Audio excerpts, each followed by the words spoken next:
Hello once again, my friends. Thank you for joining our magical journey as we adventure through the illusion of time and space as pure consciousness here in the lovely Sedona. I wanted to try to get a red rock background, but then sitting here at this table, I met some amazing tonic, elixir, coffee, chocolate, herbal,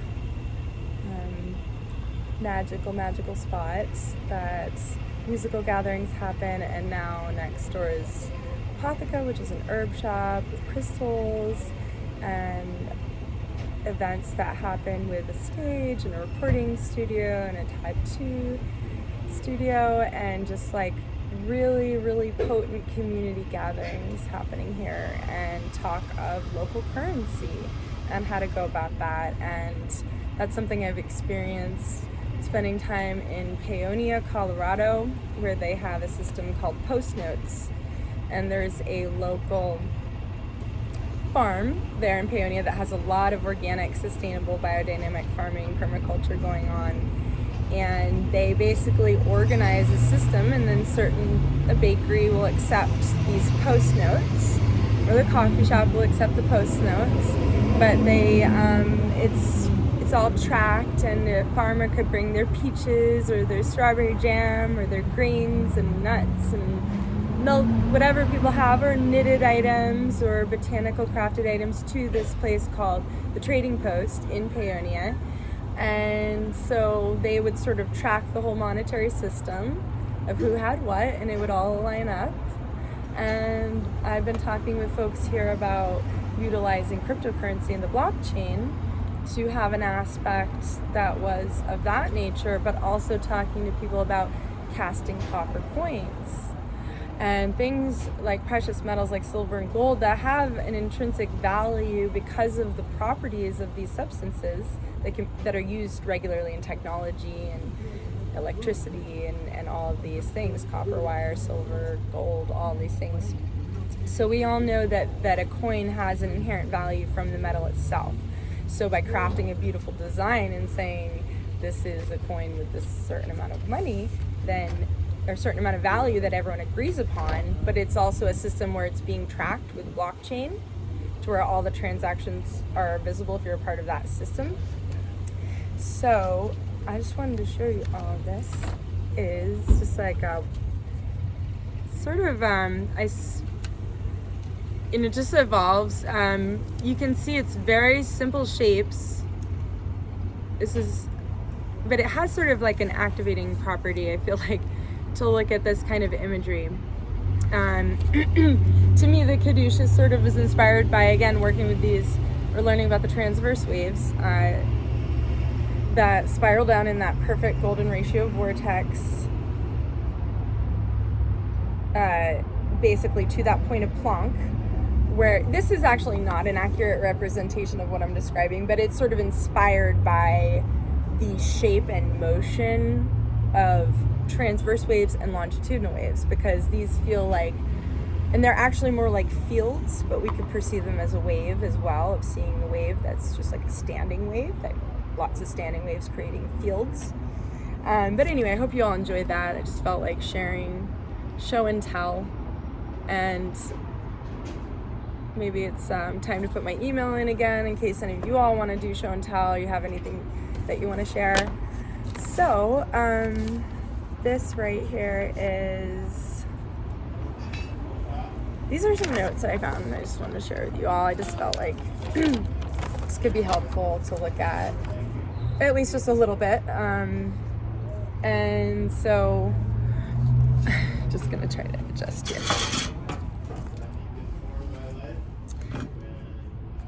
Here, I wanted to look at one key aspect here of right, this part. Actually, I'm just going to draw it on another piece of paper so it's be easier. Okay, so we have this formula that allows us to generate the golden ratio. I showed in another video how we can use Fibonacci to approximate golden ratio, and as Fibonacci series gets larger and larger, the ratio between the last two numbers becomes closer and closer to perfected phi. but we have a formula that we can use to calculate phi. And again, seeing how Fibonacci series would exist in any universe that has units of separation, individual units of separation, then we know golden ratio would be present, the same golden ratio would be present in every universe.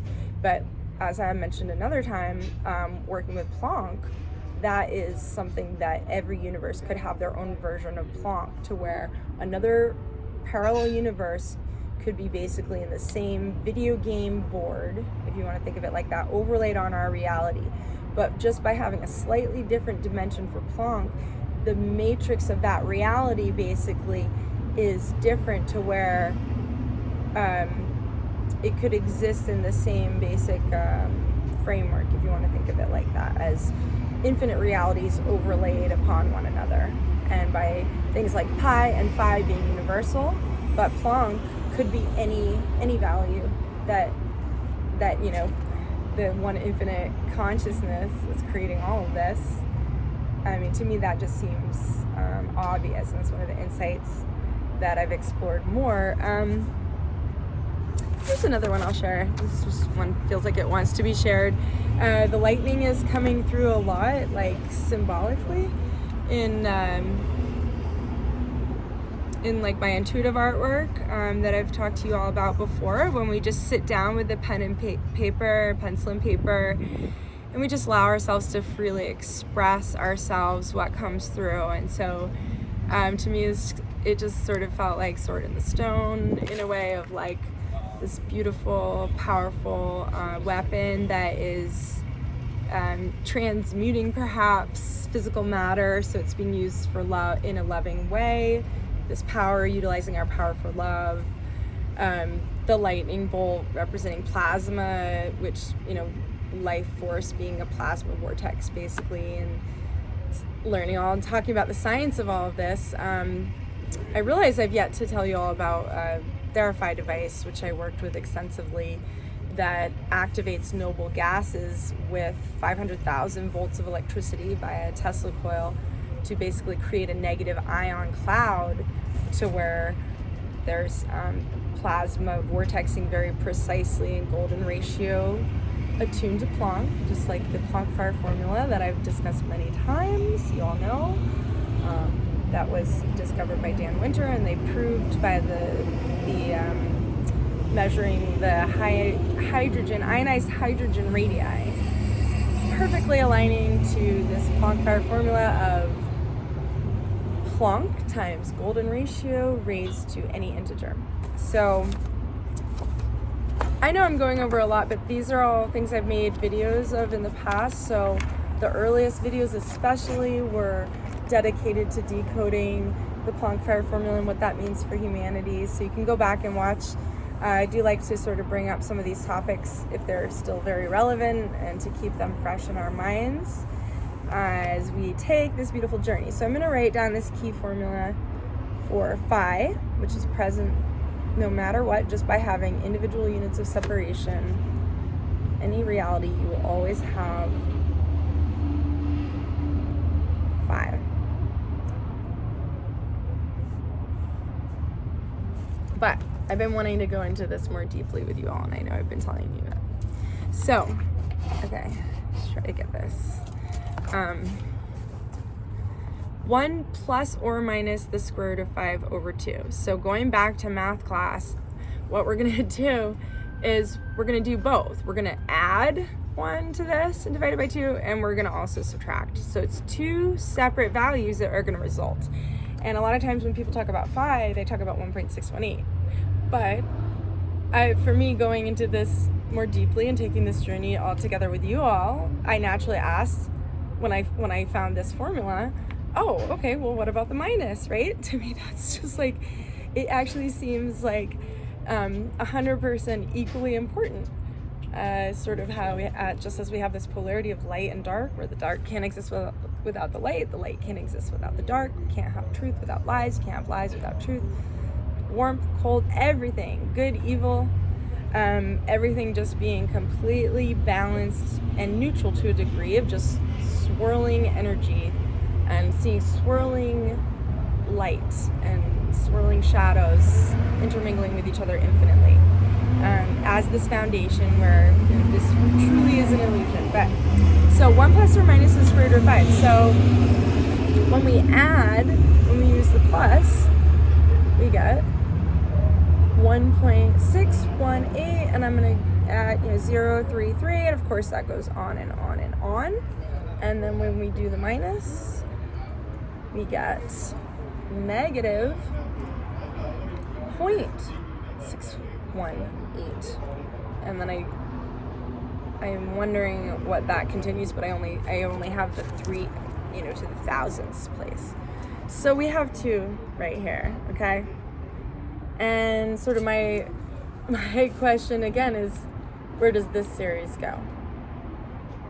Because it feels like if we're wanting to be balanced, we would know both series and that both would be unique, because that also means that working with something like the Planck fire formula, that brings a question to my mind. And let me just, because this is now relating in, I'm just gonna go over the Planck fire formula just in case anyone watching this. So we have Planck length,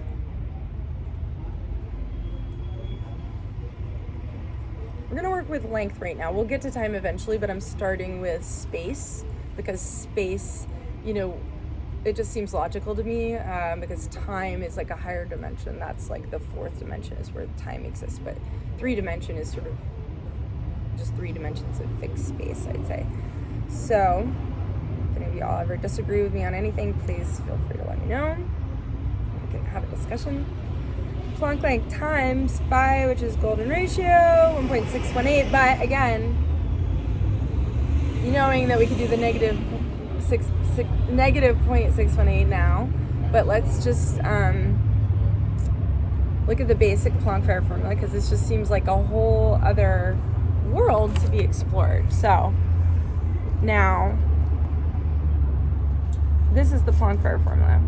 So we have Planck length, and again, we can use time, but Planck length times phi, which I've been, most of us are looking only at this number, but I'm saying like, okay, what happens when we work in the other direction, right? Raised to n, which is any integer.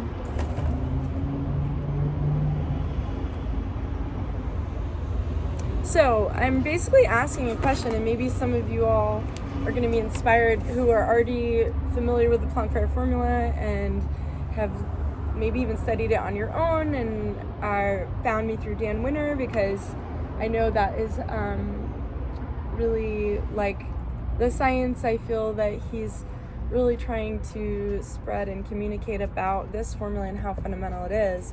I do feel it's very important for us to look at and see how this very obviously true concept that's proven by the measurement of the ionized hydrogen by putting in 116,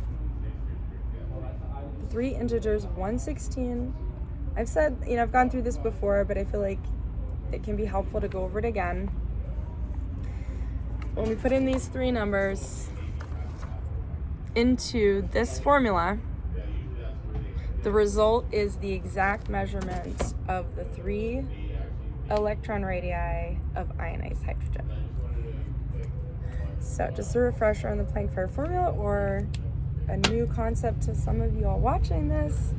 But yeah, so basically maybe that's something that I can go into in the next video, but it's sort of like maybe some of you all want to work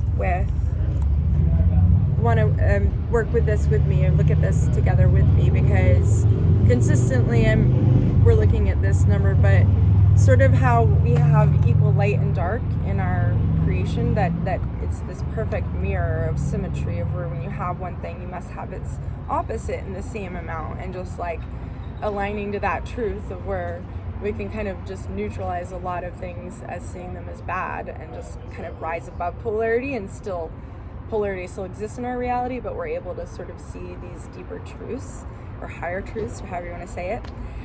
There is another topic that I wanted to, actually, it was what I initially wanted to share with you all. And that's looking at dimensionality. And I know I mentioned that this is a topic because I'm just like smiling, just thinking about it and talking about it, and that being a part of the book. And I feel like that is actually the next part of the book, so I love it when it aligns with the videos. So, dimension 0, starting where there is no such thing as a dimension.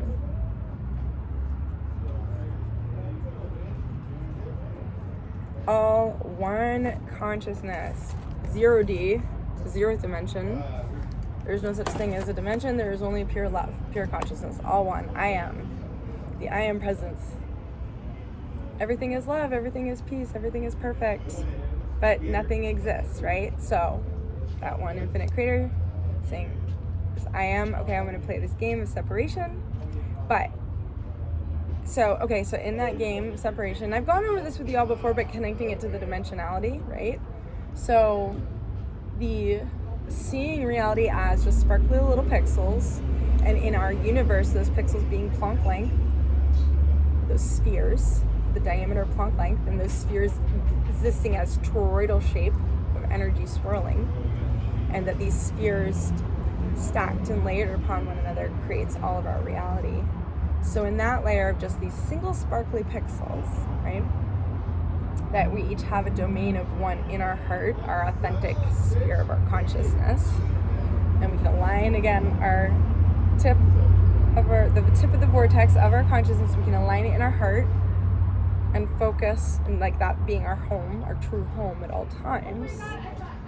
So 0th dimension. So the Planck, I feel like weaving in sort of this just to kind of get us in that frame of mind on this journey. It's sort of like preparing for the adventure and just going over like, okay, what's our baseline? What's our foundation? So 1D being the first dimension.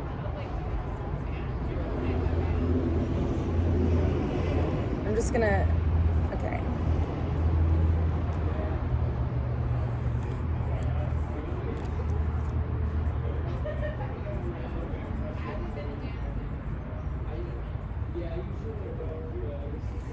All right, so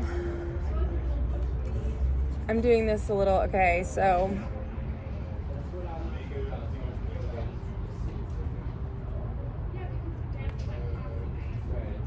I think we're just going to do 0D and 1D right today, and then we'll continue because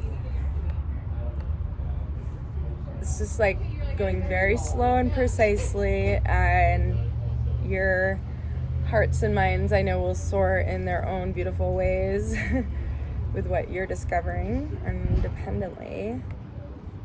So let's just do 0D and 1D. Again, 0D being all one consciousness.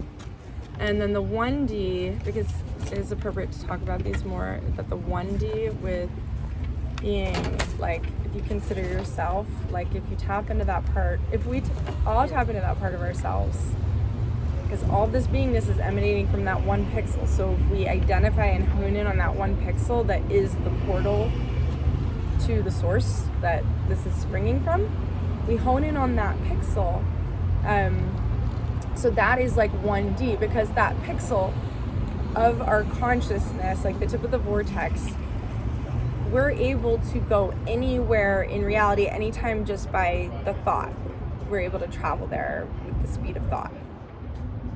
Faster than the speed of thought, really. But so that to me I see as just the sea of pixels, swirling rainbow sparkly light pixels. And again, like if you relax your vision at night or close your eyes, I feel like it's pretty easy to just see everything literally, like with our own, human technology, to like literally be able to see that layer. If we just go into a meditative state and close our eyes, we can literally see the rainbow pixels. So those rainbow pixels basically having the ability to basically go anywhere at any time in that 1D, because time and space don't exist in 1D. And I just got some amazing wisdom from a friend where he said that when you're learning about dimensions, and there's geometry involved in this, that's why I'm wanting to go really slow. When you're learning about dimensions, the each dimension has the property of the dimension below. So it's sort of like these sparkly pixels of individual consciousness that we are taking all of our properties, expressing ourselves as a reflection of the layer below. So seeing this connection, that's why I want to go really slow. At first I thought I would go 0D to 4D, but I'm realizing let's just really anchor in on what it would feel like to be a pixel of light, but where you could travel to any, Sorry about that. I would say if we were going to look at the universe and see, no, because it's like that doesn't really exist. It's like a universe exists, you definitely need 3 dimensions. So it's sort of, yeah, that's sort of where I'm at with it, but that about wraps it up. Let me just show this one little, I just like finding some of these drawings at times, and this was just a really hand-drawn, but this is Fibonacci producing the golden ratio. And you just see I did spheres, and first you have 0 spheres or circles, then you have 1 circle, 0 plus 1 is 1, and then 1 plus 1 is 2, and so this circle is twice the diameter of these 2, and then you have 1 plus 2 is 3. But spatially drawing it out, where you can see the squares and squares, then adding this square, it creates a rectangle, and this rectangle, you know, is not super precise golden ratio, but then as the spiral gets bigger and bigger, it becomes closer and closer to phi. So just seeing how Fibonacci leads to golden ratio in a visual way through the diameter of a circle. And yeah, so much love to you all. Hope you enjoyed the unicorn. I meant to bring more awareness. I know I mentioned it at the beginning, but just love that unicorn energy and some gorgeous clouds behind it. Beautiful blue sky here in Sedona.